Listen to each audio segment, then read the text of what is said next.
Karibuni tena kwenye More News Point. Kumbuka hapa ndipo nyumbani kwa habari zote motomoto za hapa nchini, Afrika na dunia mzima. Na kama wewe ni mgeni kwenye hii channel, tafadhali subscribe ili kupata video kama hizi za habari motomoto.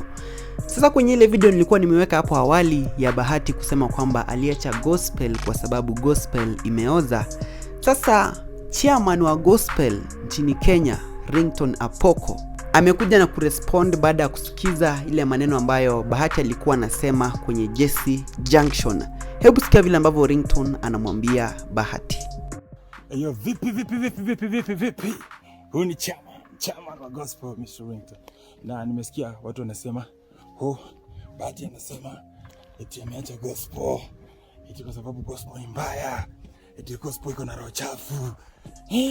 Ngoja nikuulize Bahati. Si mlikuja mkatupata hapa tukiimba.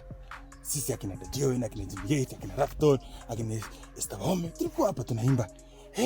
Na bado tuko sawa. Na sisi tunabarikiwa.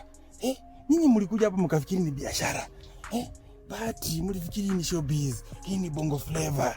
Ni muziki ya street, magenge ton. Haziwezi kuwa hizo na haziwezi make. Yesu ni Bwana. Wacha nikwambie, nyinyi watu wa shetani, enda kwa baba yenu.